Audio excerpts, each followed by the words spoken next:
The Hindu editorial. It is so important for UPSC, SSC, and CDS and all the banking aspirants exam.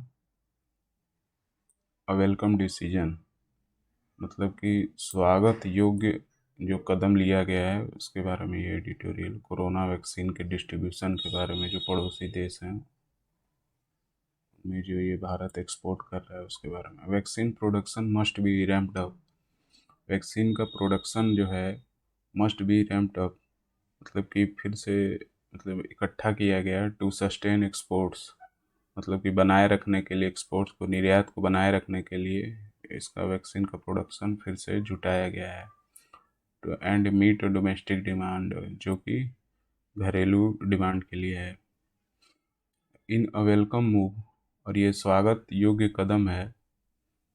In a welcome move, ये मतलब कि स्वागत योग्य कदम है to address, संबोधित करते हुए द ह्यूज वैक्सीन इक्वेलिटी, जो वैक्सीन की इनइक्वेलिटी है, जो असमानता है ग्लोबली, पूरे सांसारिक तौर पर।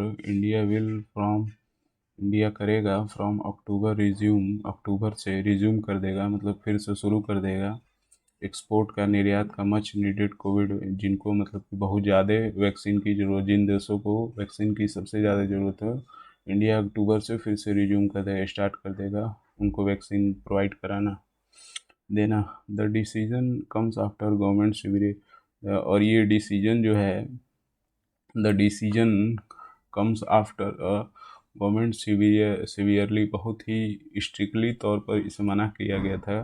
और ये जो डिसीजन आया है गवर्नमेंट के सीवियरली, बहुत ही सरकार के द्वारा बहुत ही कठिन, मतलब कि ठोस तरीके से मना किया गया था वैक्सीन एक्सपोर्ट को, मतलब कि वैक्सीन निर्यात को मार्च में मना कर दिया गया था एंड स्टॉप, रोका गया था देम इन मिड अप्रैल तक। द रिन्यूड एक्सपो, और अब इसे रिन्यू कर दिया गया, मतलब पुनः चालू कर दिया गया है एक्सपोर्ट को, निर्यात को, नोन एज अ वैक्सीन मैत्री, और इसको जाना जाएगा वैक्सीन मैत्री के नाम से। इंडिया जिन देशों को देगा, मतलब वैक्सीन मैत्री के नाम से जाना जाएगा इसे। विल फर्स्ट प्रियोरिटी, और उनमें मतलब कि उनको प्राथमिकता दी जाएगी the global vaccine sharing platform, global vaccine sharing platform से कोवैक्स एंड नेगबियरिंग कंट्रीज, अपने पड़ोसी देशों को उन्हें प्राथमिकता दी जाएगी। जस्ट 4 days आफ्टर, और इसके 4 दिन बाद ही the vaccination program kicked up, और ये मतलब कि 4 दिन बाद ही फिर से ये वैक्सीनेशन का प्रोग्राम चालू हो गया। कीड़ा मतलब कि पुनः बे स्टार्ट हो जाना। January 16 India shift the first batch of vaccine to Bhutan, मतलब कि जनवरी 16 को इंडिया ने पहली बार एक्सपोर्ट किया, निर्यात किया था। पहला देश कौन सा है? भूटान। ये मतलब करंट अफेयर्स में भी क्वेश्चन आते हैं, तो remember it carefully. And the Maldives, और इसमें मालदीव भी था, भूटान ही नहीं, कल मालदीव को भी उसने एक्सपोर्ट किया था। एंड वैक्सीन डिप्लोमेसी, वो जो अपने देश, एक देश दूसरे देश से संबंध बनाते हैं, उसके अंतर ये डिप्लोमेसी आती है।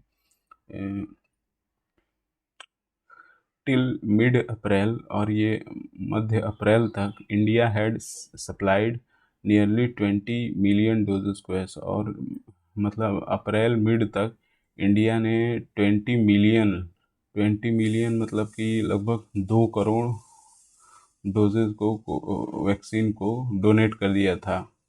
And nearly 11 million, while nearly 36 million doses were sold, और उसने 36 मिलियन डोजेज को बेच दिया था टू लगभग 26 देशों के में, 36 मिलियन डोजेज को बेच दिया। But with the daily fresh cases and death in the second wave, लेकिन जो डेली जो प्रतिदिन फ्रेश केसेस आते थे और जो पर डे मौतें होती थी सेकेंड वेव में, बिगिन टू सर्ज, ये जो, और ये बिगिन टू सर्ज, ये वो सेकेंड वेव मार्च के में बहुत तेजी पे थी। And the supply vaccine from the two manufacture not meeting domestic demand, और जिसमें कि ये अपनी जो सप्लाई डिमांड थी अपने ही देश के लिए पूरी नहीं हो पा रही थी, डोमेस्टिक डिमांड अपने स्वदेशी के लिए नहीं पूरी हो पा रही थी। द प्रायोरिटीज क्विकली चेंज, और इसको प्राथमिकता को तुरंत चेंज कर दिया गया, and the exports vaccine was put on hold, और जो निर्यात है वैक्सीन का उसे तुरंत रोक दिया गया। पुट ऑन होल्ड मतलब रोक देना।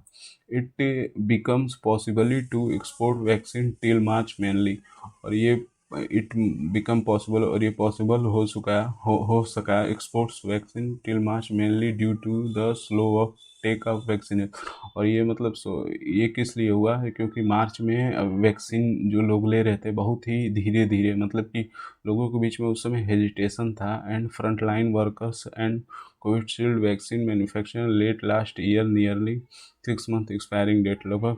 और ये जो फ्रंट लाइन ये कोविशील्ड वैक्सीन का निर्माण लगभग 2020 के लास्ट इसके 6 मंथ तक नियरनिंग हुआ, और 6 मंथ एक्सपायरिंग, और उस पर मतलब 6 मंथ का एक्सपायरिंग डेट, मतलब 6 मंथ में ये एक्सपायर हो जाती। The daily uptake vaccine began climbing steadily, और डेली मतलब प्रत्येक दिन वैक्सीन को लेने के लिए बिगेन बिगेन क्लाइंबिंग स्टेडली, और ये धीरे धीरे वैक्सीन लोग लेने लगे। And eligibility to all above 45 years from, जो भी 45 ईयर्स से एबव थे वो एलिजिबल थे 1 अप्रैल से। ऑल एडल्ट एबव 18, जो भी 18 से ये पहले तो जिनको वैक्सीन लगी जो 45 साल से ऊपर थे, और उसके बाद 18 से 45 तक 1 मई से एलिजिबल हो गए। धन्यवाद।